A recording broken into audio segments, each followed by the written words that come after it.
Hindi! Alam nga itong anak kong babae na to. Saan naman nagpupunta ito? Sabi dito lang sa hagdanan. Eh, Hindi! Wala na naman. Sana naman kaya yun. Ayan. Ay, si Mart! Si Jinde. Ang ginagawa mo? Ha? Kaya sa boss si Tito Mars na to. Nanonood siya kay Tito Mars. Anong pinapanood mo dyan kay Tito Mars?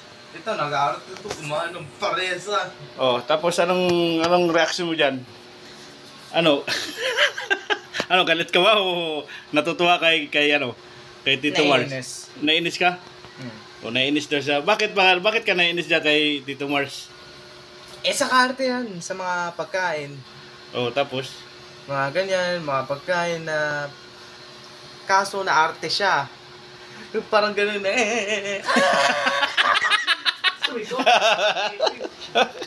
Ayan ha, pati yung anak ko nga nanonood niya kay Tito Mars. Nagagalit din siya kasi sa kartihan daw na Tito Mars. Pero wala tayong magagawa niyan. Talagang ganun lang talaga ang pagbablog. Ayan o, kanina pa talaga siya nangangawa-ngawa dyan sa kay Tito Mars kasi galit na naman. Sana naman yung anak ko babae. Jinde! Wala na. Sana naman kayo nagpunta itong bata na to. Ayan o. Eh, imbes na matutuwa yung... Ayan o, hanggang kayo. Ano, Marty pa rin? Arte ko na si Tito Mars.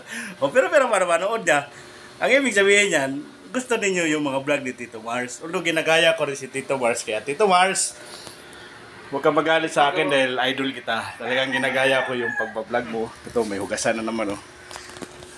Maghuhugas muna tayo.